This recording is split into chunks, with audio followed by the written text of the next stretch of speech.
இன்றே டவுன்லோட் செய்து உங்கள் ஃபேவரட் ஷோக்களை என்ஜாய் பண்ணுங்க. நம்ம குடும்பத்துக்கு இப்படி ஒரு நிலைமை வரும்னு நான் கொஞ்சம் கூட எதிர்பார்க்கல மாப்ள. ஈஸ்வரி கஷ்டப்பட்டு சம்பாதிச்ச சொத்தெல்லாம் கையை விட்டு போக போகுது. அதை நினைச்சாதான் மனசு கஷ்டமா இருக்கு. ஊர் ஜனங்களை நினைச்சாலும் மனசுக்கு வேதனையா இருக்கு. அவங்க எல்லாமும் நகையை பறி கொடுத்துட்டு நிற்கிறாங்க.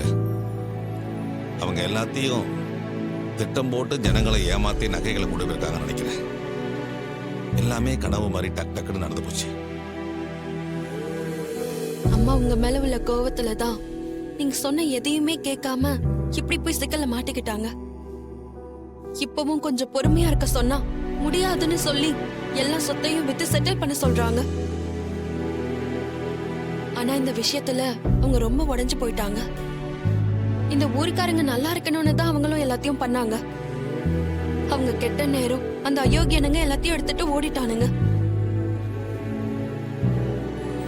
ஏற்கனவே வீட்டு விஷயத்திலையும் இப்படிதான் அத்தை அவசரப்பட்டாங்க. மகளிர் சுய உதவி குழுன்னு சொல்லி சிவனாண்டி ஆளுங்க வந்து பத்திரத்துல வீட்டை எழுதி வாங்க பார்த்தாங்க. அப்பவும் சகலதான் கண்டுபிடிச்சு வீட்டை மீட்டு நம்ம கிட்ட கொடுத்தாரு. இப்பவும் அதை கண்டுபிடிக்கிறதுல ஏதோ சின்ன தடங்கள் தான் தோணுது. கண்டிப்பா சகல கண்டுபிடிச்சிருவாரு மாமா. மாப்பிள்ள கண்டுபிடிச்சு கொண்டு வந்துருவாங்கிற நம்பிக்கை எனக்கு இருக்கு மாப்பிள்ள. இருந்தாலும் ஈஸ்வரி ரொம்ப அவசரப்படுறாளே. இருக்கிற சொத்து டாக்குமெண்ட் எல்லாத்தையும் வச்சு பணம் ஆயிட்டு வர சொல்றாளே. கோடைக்கணக்கான ரூபாய்க்கு அடகு வச்சோம்னா டக்குன்னு மீட்டு எடுக்க கூட நம்மளால முடியாது. அது ஏன் ஈஸ்வரிக்கு புரிய மாட்டேங்குது தான் எனக்கு ஒன்றும் புரியல. அத்தை செஞ்சது என்னமோ ஊர் ஜனங்களோட நல்லதுக்காக தான் மாமா. ஆனா எதிர்பார்க்காத விதமா இது தப்பா போய் முடிஞ்சிருச்சு. அதான் இப்ப பிரச்சனையே.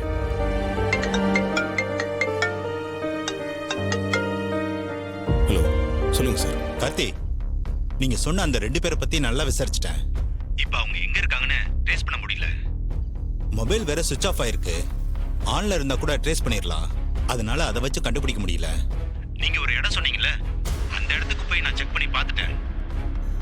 அது பெரிய ஏரியாவா இருக்கிறதுனால எப்படி தேடுறதுன்னு ஒன்றும் புரியல கார்த்தி. நாளைக்குள்ள தேடி கண்டுபிடிக்க வாய்ப்பே இல்லை கார்த்தி. கொஞ்சம் பொறுமையா தான் தேடி பார்க்கணும். அப்பவும் அவங்க நமக்கு கிடைப்பாங்களான்னு தெரியல. சப்போஸ் நம்ம தேடுறது அவங்களுக்கு தெரிஞ்சு வேற இடத்துக்கு கூட எஸ்கேப் ஆக வாய்ப்பு இருக்கு. அப்படிங்களா? சரிங்க சார், பரவாயில்ல, நான் பார்த்துக்கிறேன். சாரி கார்த்தி, இந்த விஷயத்துல என்னால உங்களுக்கு ஹெல்ப் பண்ண முடியல. Don't mistake me. ஐயோ, அதெல்லாம் ஒரு பிரச்சனையும் இல்லை சார், நான் பார்த்துக்கிறேன். ஓகே கார்த்தி. Thank you sir.